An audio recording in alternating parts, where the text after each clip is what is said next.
Marley was dead to begin with. There was no doubt whatsoever about that.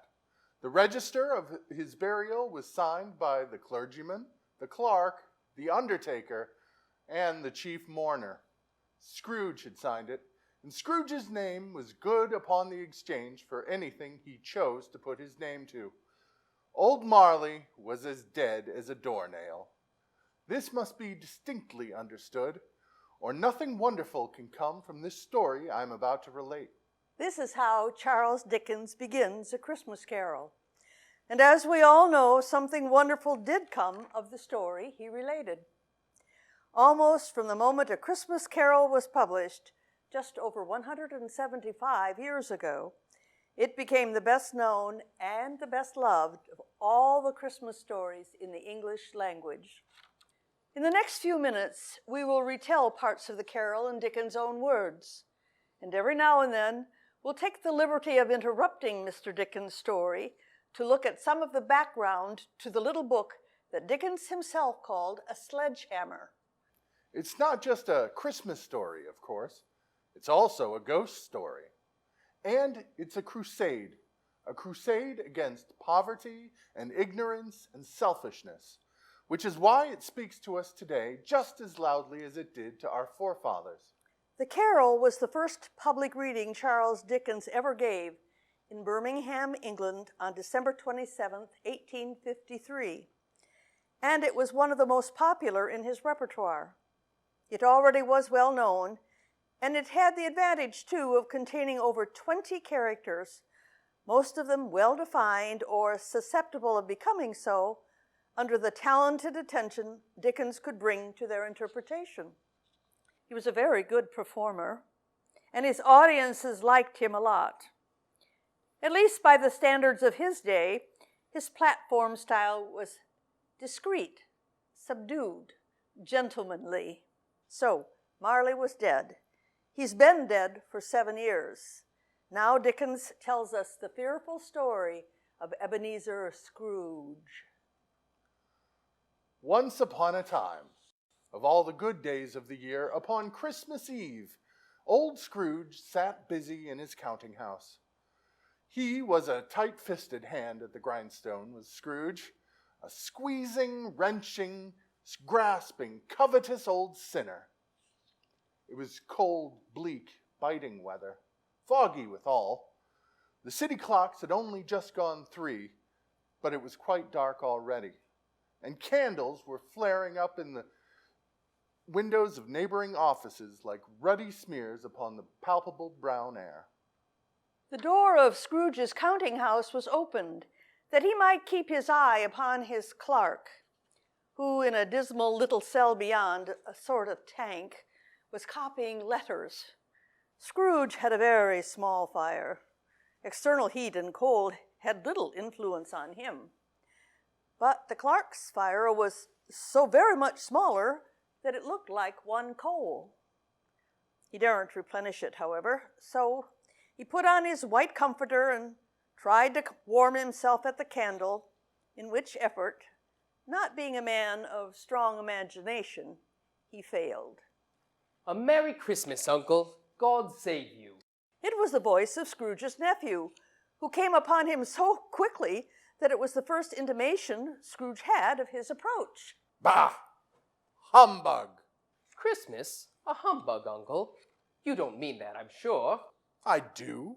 Merry Christmas. What right have you to be merry? You're poor enough. Oh, come then. What right have you to be dismal? You're rich enough. What else can I be when I live in such a world of fools as this? Merry Christmas. What is Christmas time to you but a time for paying bills without money? A time for finding yourself a year older and not an hour richer. Uncle. Nephew, keep Christmas in your own way and let me keep it in mine. Keep it? But you don't keep it. Let me leave it alone then. Much good may it do you, much good it has ever done you. I have always thought of Christmas time as a good time, when men and women seem by one consent to open their shut-up hearts. And therefore, Uncle, though it has never put a scrap of gold or silver in my pocket, I believe that it has done me good, and will do me good. Come, dine with us tomorrow. Scrooge said he would see him in... Yes, indeed, he did. He went the whole length of that expression and said that he would see him in that extremity first. But why? Why? Why did you get married? Because I fell in love. Because you fell in love. Good afternoon. His nephew left the room without an angry word notwithstanding. As he left, two other people came in. They were portly gentlemen, pleasant to behold, and now stood with their hats off in Scrooge's office. Scrooge and Marley's, I believe. Have I the pleasure of addressing Mr. Scrooge or Mr. Marley? Mr. Marley died 7 years ago this very night. We have no doubt his liberality is well represented by his surviving partner. At the ominous word, liberality, Scrooge frowned and shook his head. At this festive season of the year, Mr. Scrooge, it is more than usually desirable that we make some slight provision for the poor and the destitute, who suffer most greatly at the present time. Many thousands are in want of common necessities. Hundreds of thousands are in want of common comforts, sir. Are there no prisons? Plenty of prisons. And the union workhouses, are they still in operation? They are. I wish I could say they are not. The treadmill and the poor law are in full vigor then? Both very busy, sir. No, I was afraid from what you said at first that something had occurred to stop them in their useful course.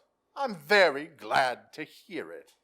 Under the impression that they scarcely furnish Christmas cheer of mind or body to the multitude, a few of us are endeavoring to raise a fund to buy the poor some meat and drink and means of warmth. We chose this time because it is a time of all others when want is keenly felt and abundance rejoices. What shall we put you down for, sir? Nothing. Oh, you wish to remain anonymous. I wish to be left alone. Since you ask me what I wish, gentlemen, that is my answer. I don't make merry at Christmas, and I can't afford to make idle people merry. I help support the prisons and workhouses. They cost enough. And those who are badly off must go there. But many can't go there, and many would rather die. If they would rather die, they had better do it and decrease the surplus population. Seeing clearly that it would be useless to pursue their point, the gentlemen withdrew. At length the hour of shutting up the counting-house arrived. With an ill will, Scrooge tacitly admitted the fact to the expectant clerk in the tank, who instantly snuffed out his candle and put on his hat. You'll want all day tomorrow, I suppose. If quite convenient, sir. It is not convenient, and it's not fair. If I was to stop half a crown for it, you'd think yourself ill-used, I'll be bound. Yes, sir. And yet, you don't think me ill-used when I pay a day's wages for no work? It's only once a year, sir. Poor excuse for picking a man's pocket every 25th of December. But I suppose you must have the whole day. Be here all the earlier next morning. When Dickens wrote A Christmas Carol, he was just 31 years old and already a famous novelist. But he was angry. He was angry at the poverty he saw all around him in cities like London and Manchester. He was angry at the pathetic resources of the ragged schools at which the poorest children were offered the barest semblance of an education. He was angry about child labor. Children, often less than 10 years old, were sent to do hard manual labor in factories and in coal mines. Most of all, he was angry at people like Scrooge, who ignored the poverty around them. Dickens' friends urged him to write a political pamphlet about poverty, but he had a better idea. He would create, he said, a sledgehammer that would come down with 20 times the force of a political pamphlet. The sledgehammer he created was A Christmas Carol, and that's what it still is today. Back now to Christmas Eve, the 7th anniversary of the death of Scrooge's partner, Jacob Marley. Scrooge took his melancholy dinner in his usual melancholy tavern, and, having read all the newspapers and beguiling the rest of the evening away with his banker's book, went home to bed. He lived in chambers which had once belonged to his deceased partner. The building was old enough and dreary enough that nobody lived in it but Scrooge, the other rooms being all let out as offices. Now, it is a fact that there was nothing at all particular about the knocker on the door of this house. Also, that Scrooge had seen it night and morning during his whole residence in this place. And yet, Scrooge, having his key in the lock of the door, saw not a knocker, but Marley's face. Marley's face? The face had a dismal light about it, like a bad lobster in a dark cellar.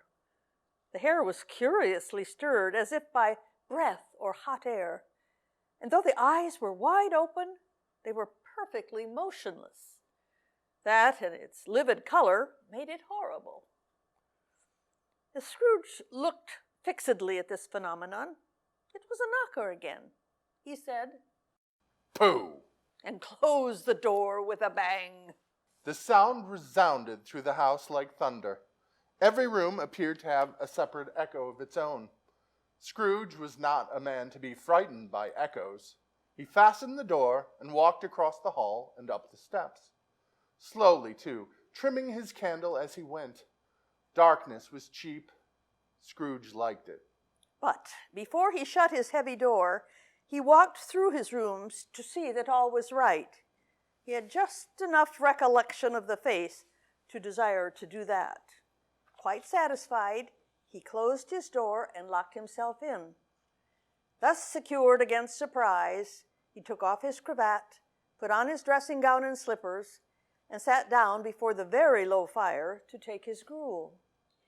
As Scrooge threw back his head in the chair, his glance happened to rest upon a disused bell that hung in the room. It was with a strange, inexplicable dread that as he looked, he saw this bell begin to swing. Soon it rang out loudly, and so did every bell in the house. This was succeeded by a clanking noise deep down below. Then he heard the noise much louder, coming up the stairs. It came on through the heavy door, and a specter passed into the room before his very eyes. The same face. The very same. Marley, in his pigtail, usual waistcoat, tights, and boots. The chain he drew was clasped about his middle. It was long and wound about him like a tail. It was made of cash boxes, keys, padlocks, ledgers, deeds, and heavy purses wrought in steel. How now? What do you want with me? Much. Who are you? Ask me who I was. Who were you then? In life, I was your partner, Jacob Marley. You don't believe in me. I don't? Why do you doubt your senses? Because a little thing affects them. A slight disorder of the stomach makes them cheats. You might be an undigested bit of beef, a blot of mustard, a fragment of an underdone potato. There's more of gravy than of grave about you, whatever you are. Scrooge was not much in the habit of cracking jokes, nor did he feel by any means waggish then. The truth is that he tried to be smart as a way of keeping down his horror. Dreadful apparition. Why do you trouble me?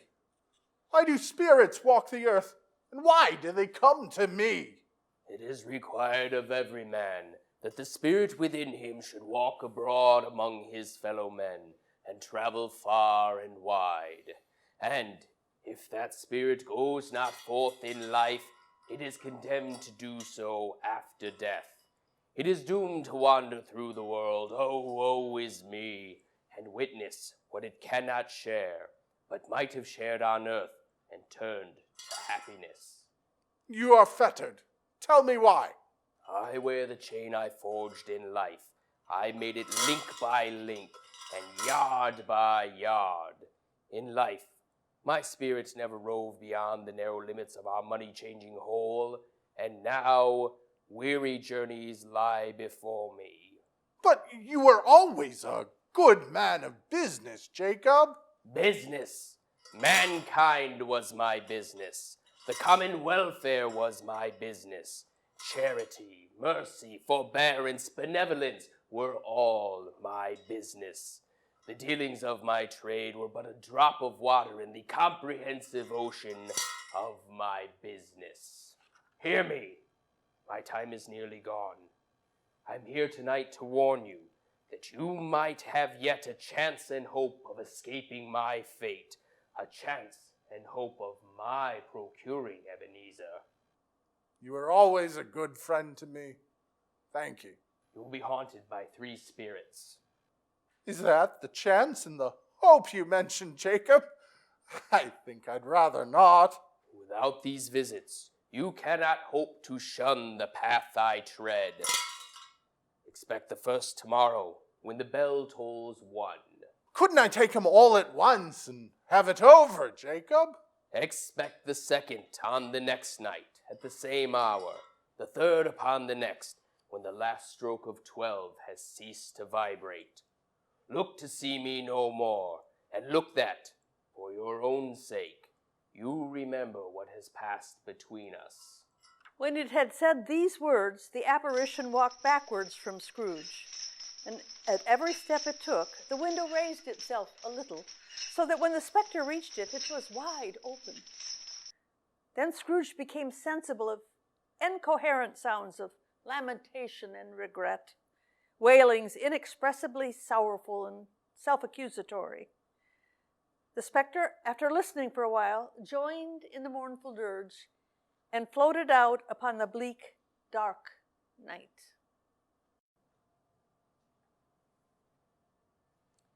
Dickens was something of a connoisseur of ghosts and the supernatural. He used to attend seances and table-rapping sessions, but he may have been a bit controversial in assigning Marley's ghost to chains. As one expert wrote, "Dragging chains is not the fashion of English ghosts. Dead or alive, English spirits are free." Dickens also knew a great deal about magic. He was an expert conjurer, always in demand to perform at children's parties. "If you could see me," he wrote to a friend, "burning pocket handkerchiefs without hurting them, you'd never forget it as long as you live." So, now we meet the first of the 3 spirits that come to haunt Ebenezer Scrooge, the ghost of Christmas past. He is old, it seems, but with a childlike face. This is the spirit who takes Scrooge back through the years to his lonely childhood and reminds him of some of the people who were good to him, people who held out the hand of friendship to an awkward, solitary boy when he needed it most.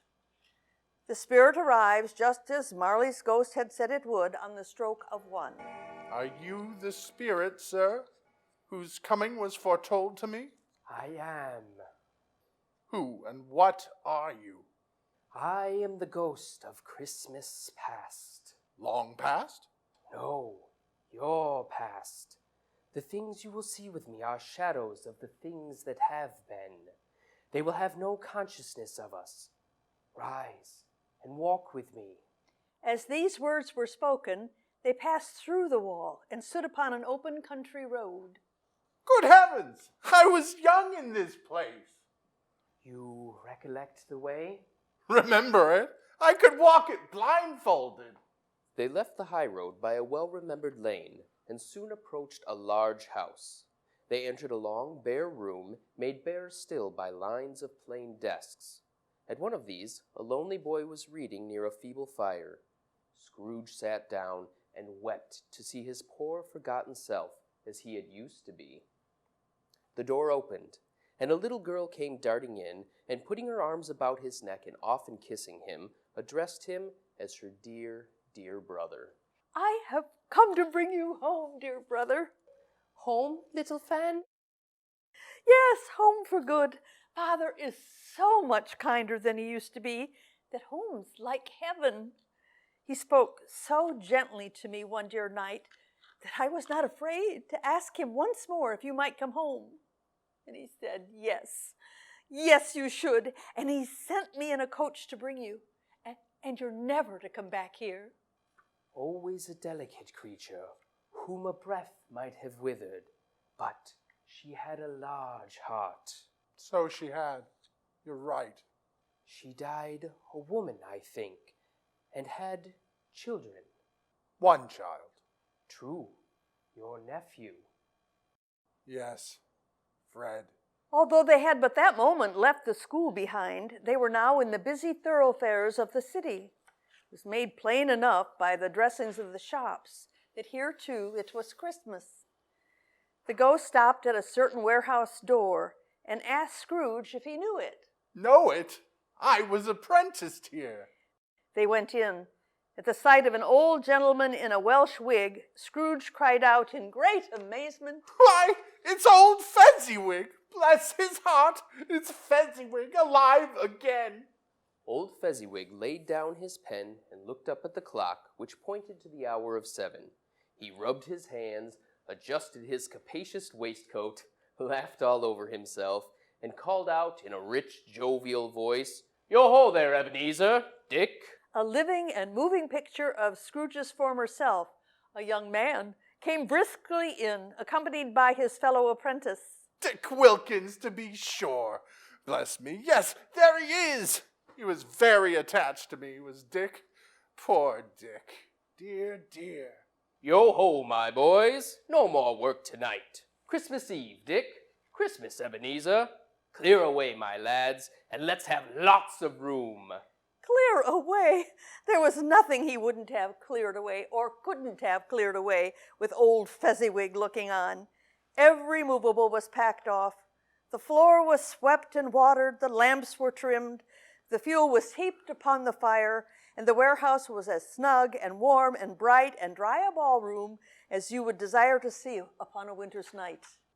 In came a fiddler with a music book, and went up to the lofty desk and made an orchestra of it. In came Mrs. Fezziwig, one vast substantial smile.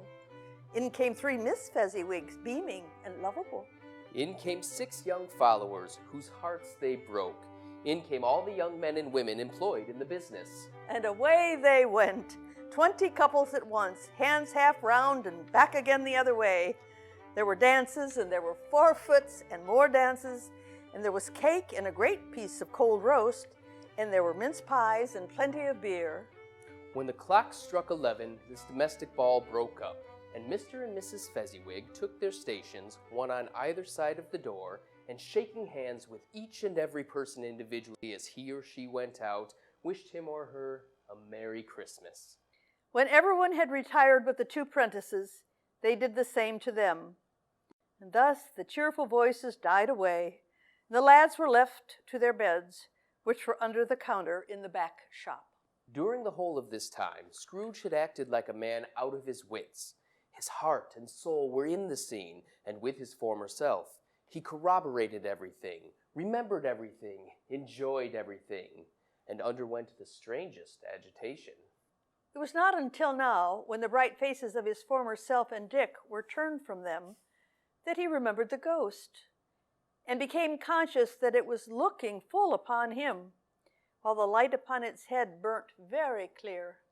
A small matter to make these silly folks so full of gratitude.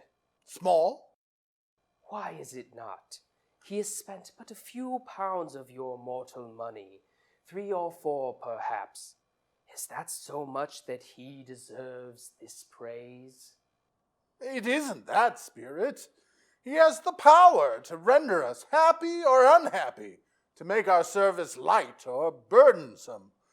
Let's say that his power lies in words and looks, in things so slight and insignificant that it is impossible to count them up. What then? The happiness he gives is quite as great as if it cost a fortune. So, what's the matter? Nothing particular. I should like to be able to say a word or two to my clerk just now, that's all. My time grows short. Quick! This was not addressed to Scrooge, or to anyone whom he could see, but it produced an immediate effect, for again he saw himself. He was older now, a man in the prime of his life. His face had not the harsh and rigid lines of later years, but it had begun to wear the signs of care and avarice. He was not alone, but sat by the side of a fair young girl in a black dress, in whose eyes there were tears. It matters little, to you very little. Another idol has displaced me, and if it can comfort you in time to come, as I would have tried to do, I have no just cause to grieve. What idol has displaced you? A golden one. I have seen your nobler aspirations fall off one by one until the master passion gain engrosses you. Have I not? What then? Even if I have grown so much smarter, what then? I'm not changed towards you. Have I ever sought release from our engagement? In words? No, never. In what then? In a changed nature, in an altered spirit, in everything that made my love of any worth or value in your sight.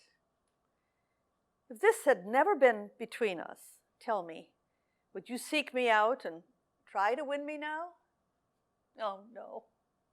You think not? If you were free, can even I believe that you would choose a dowerless girl?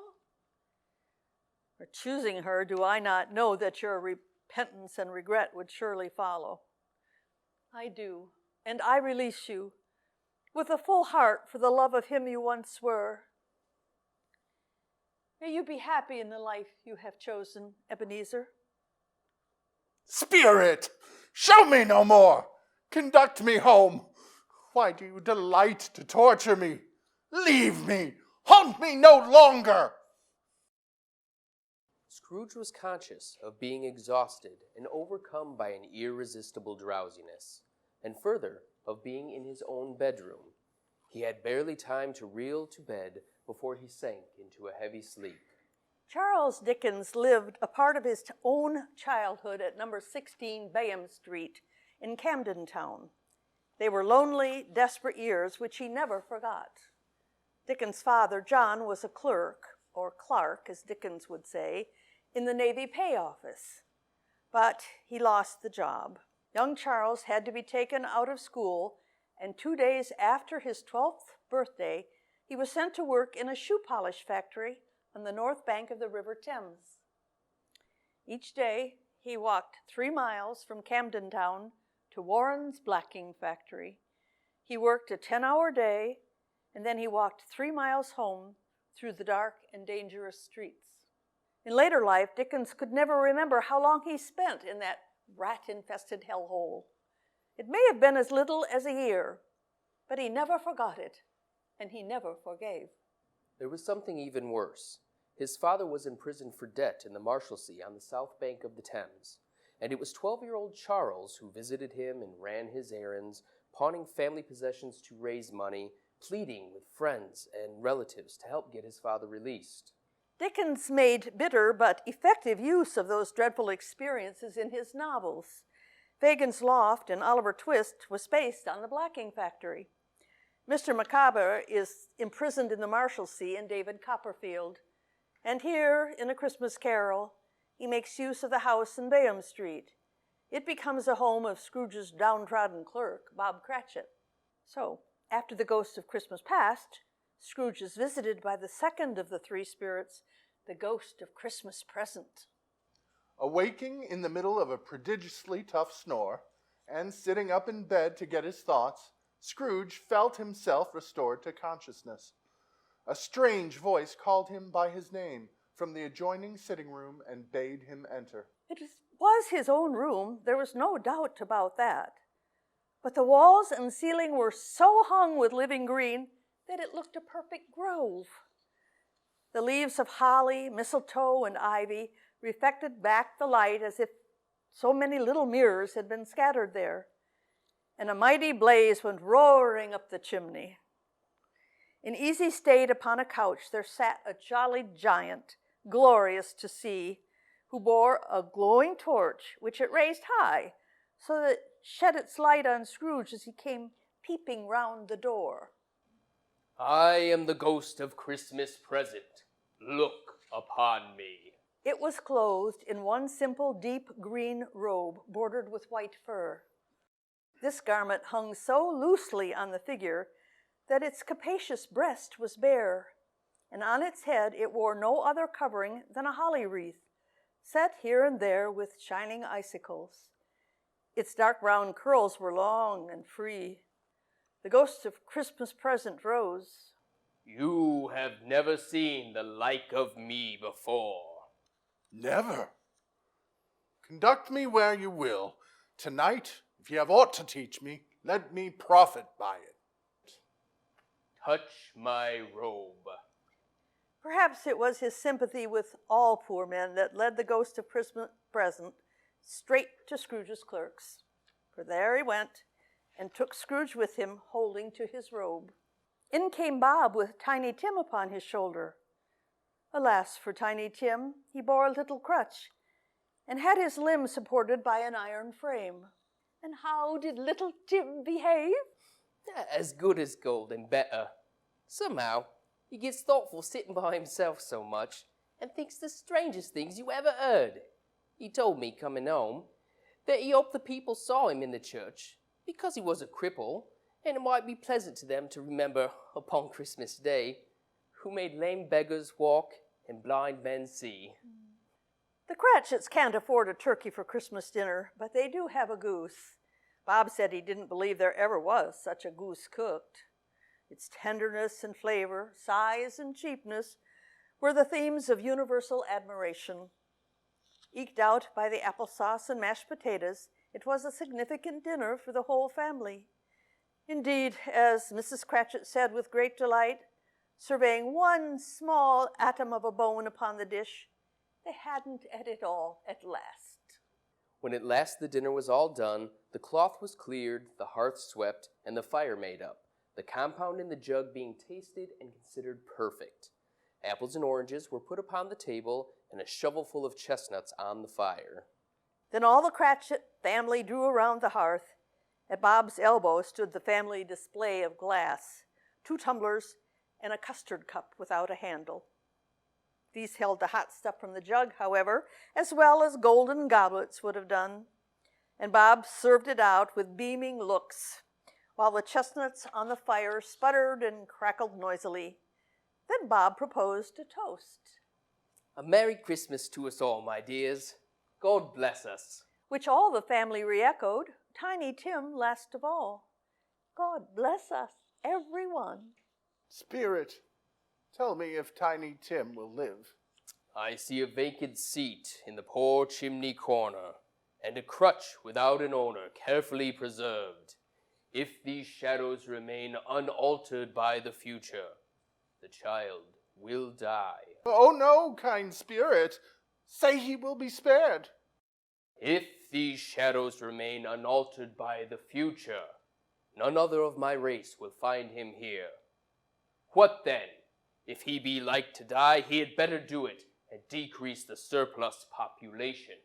Scrooge bent before the ghost's rebuke, and trembling cast his eyes upon the ground. But he raised them speedily on hearing his own name. To Mr. Scrooge, I give you Mr. Scrooge, the founder of the feast. The founder of the feast, indeed! I wish I had him here. I'd give him a piece of my mind to feed upon. And I hope he'd have a good appetite for it. My dear, the children. Christmas Day.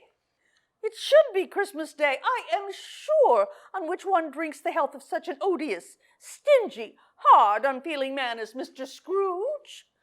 You know he is, Robert. No one knows it better than you do, poor dear. My dear, Christmas Day. I'll drink his health for your sake, and the day's, not for him. Long life to him. A Merry Christmas and a Happy New Year. He'll be very merry and very happy, I have no doubt. That goose the Cratchits had for dinner probably cost a whole week's wages. So how did Bob afford it? Well, the Cratchits would have belonged to the Goose Club, as many poor families did in those days. Each week, they subscribed a few pennies to the club so that at Christmas they could claim their goose. Christmas Day in Dickens' time was a family day above all, a day for eating. But it wasn't an automatic holiday. Bob Cratchit had to ask Scrooge for the day off. It was certainly a time for parties, like the Fezziwig Ball, and for decorations. England was just beginning to import certain customs from Holland and Germany. St. Nicholas was becoming familiar as Santa Claus, and the Christmas tree was becoming a feature of seasonal decorations. Carol singing, of course, was centuries old, but something new was happening.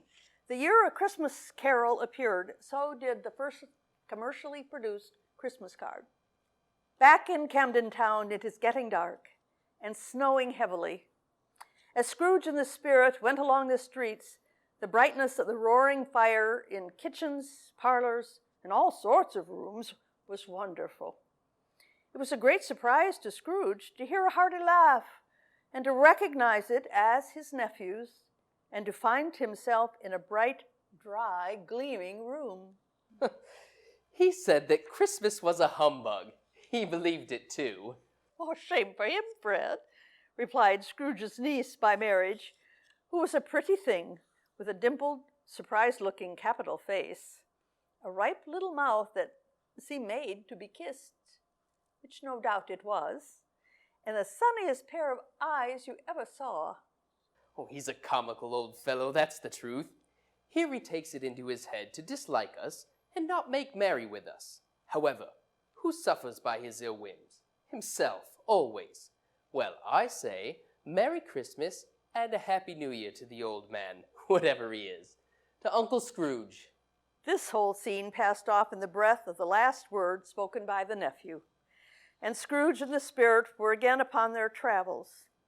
It was a long night, and strange, too, for while Scrooge remained unaltered in his outward form, the ghost grew clearly older. Its hair had turned gray. Are spirits' lives so short? My life upon this globe is very brief. It ends tonight at midnight. The time is drawing near. Forgive me if I'm not justified in what I ask, but I see something strange and not belonging to yourself protruding from beneath your skirts. From the foldings of its robe, the ghost brought two wretched, abject children. They clung upon the outside of its garment. Spirit, are they yours? They are man's, and they cling to me, appealing from mankind.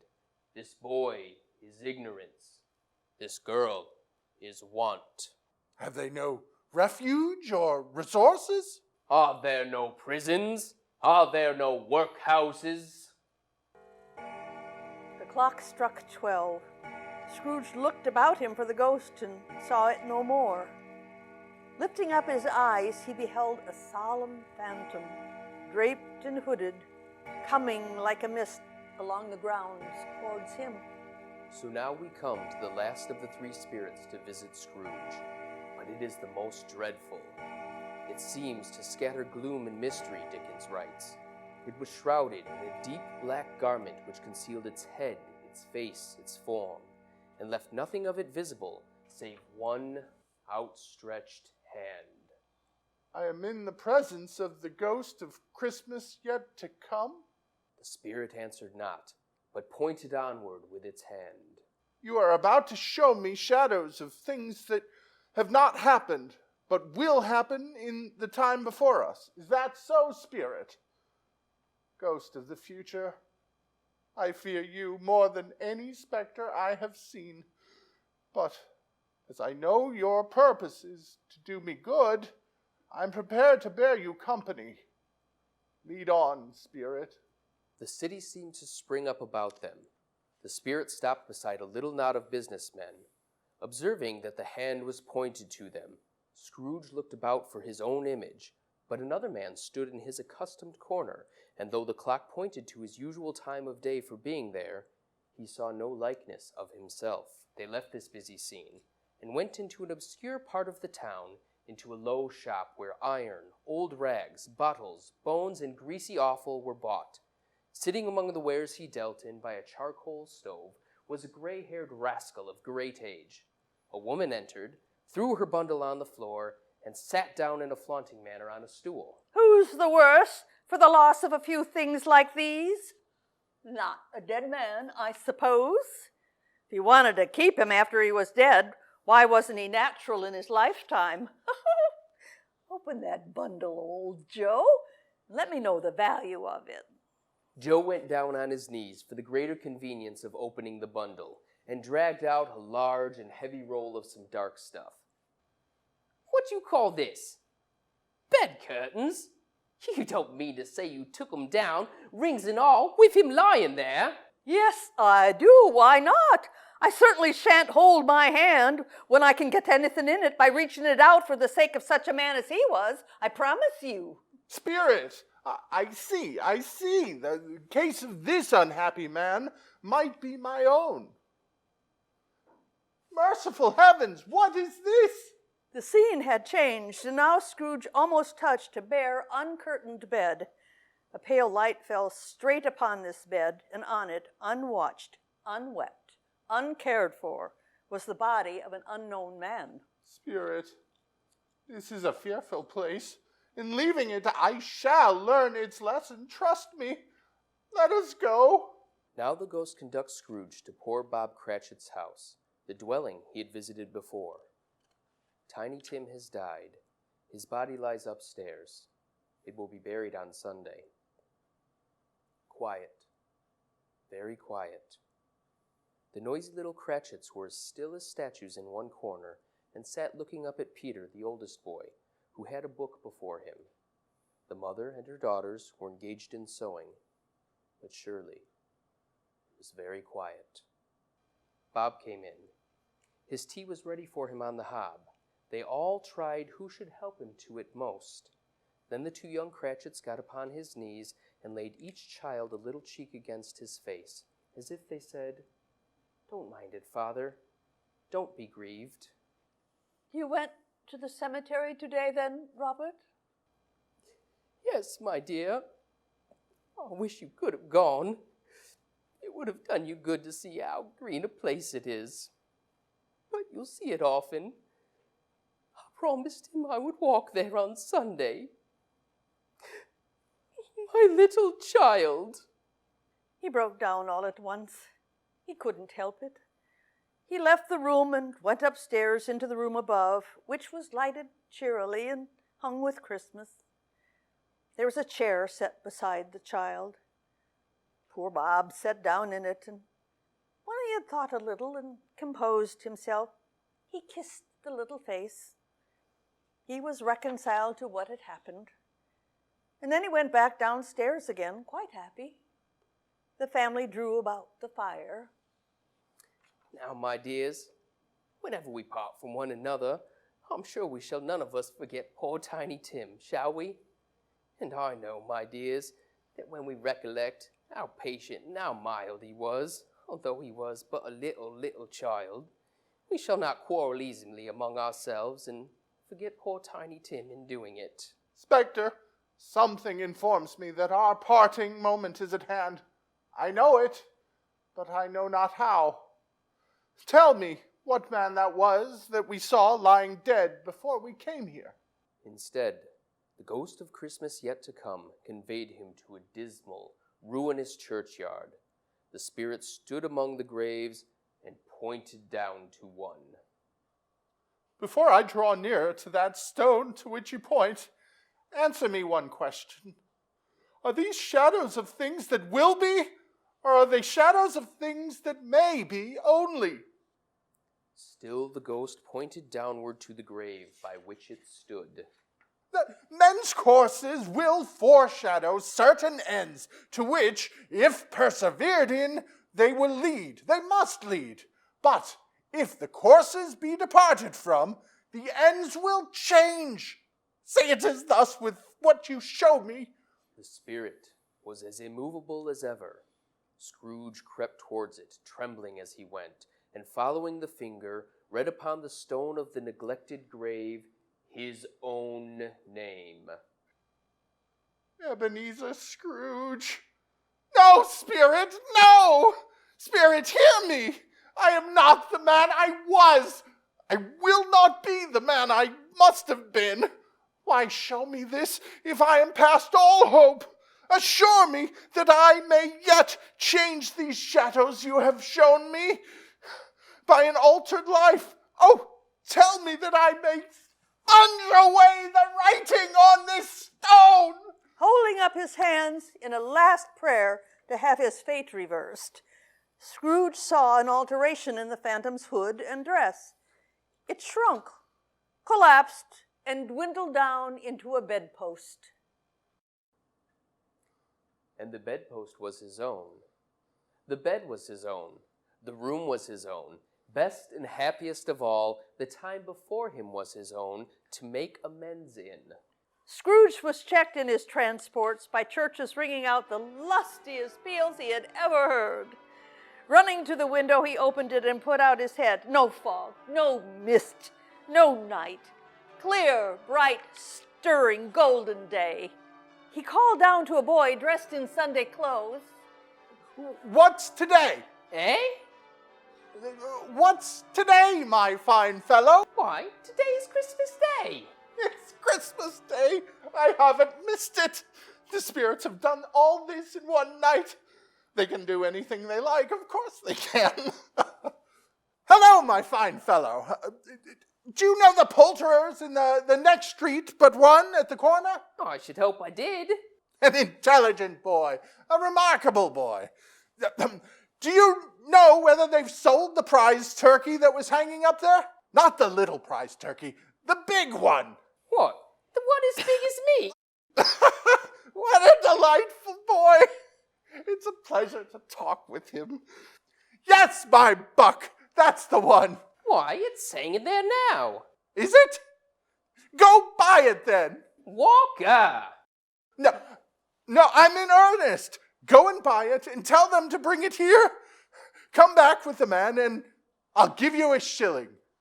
Come back with him in less than 5 minutes. I'll give you half a crown. The boy was off like a shot. I'll send it to Bob Cratchit. He knows who sent it. The hand in which he wrote the address was not a steady one, but write it he did somehow. He dressed himself all in his best, and at last got out into the streets. The people were by this time pouring forth, and walking with his hands behind him, Scrooge regarded every one with a delighted smile. He looked so irresistibly pleasant that 3 or 4 good-natured fellows said, "Good morning, sir. A Merry Christmas to you." In the afternoon, he turned his footsteps toward his nephew's house. He passed the door a dozen times before he had the courage to go up and knock, but he made a dash and did it. Why, bless my soul, who's that? It is I, your Uncle Scrooge. I've come to dinner. Will you let me in, Fred? Let him in. It's a mercy he didn't shake his arm off. He was at home in 5 minutes. Nothing could have been heartier. Wonderful party, wonderful games, wonderful unanimity, wonderful happiness. But Scrooge was early at the office next morning. Oh, he was early there. If he could only be there first and catch Bob Cratchit coming late. That was the thing he had set his heart on, and he did it. Bob was a full 18 minutes and 1/2 behind his time. Hello? What do you mean by coming here this time of day? Oh, very sorry, sir. I am behind me time. You are. Yes, I think you are. Step this way, if you please. It's only once a year, sir. It shall not be repeated. I was making rather merry yesterday, sir. Now, I'll tell you what. I'm not going to stand for this sort of thing any longer. And therefore, I'm about to raise your salary. Bob trembled and got a little nearer to the ruler. He had a momentary idea of knocking Scrooge down with it, holding him, and calling to the people in the court for help in a strait waistcoat. A Merry Christmas, Bob. A merrier Christmas, my good fellow, than I have given you for many a year. I'll raise your salary and endeavor to assist your struggling family. And we will discuss your affairs this very afternoon over a bowl of smoking bishop, Bob. Make up the fires, and buy a second coal scuttle before you dot another I, Bob Cratchit. Scrooge was better than his word. He did it all, and infinitely more. And to Tiny Tim, who did not die, he was a second father. He became as good a friend, as good a master, and as good a man as the good old city knew. Some laughed to see the alteration in him, but his own heart laughed too, and that was quite good enough for him. Scrooge had no further intercourse with the spirits, and it was always said of him that he knew how to keep Christmas well if any man alive possessed the knowledge. And may that be truly said of us, and all of us. And so, as Tiny Tim observed, God bless us, everyone.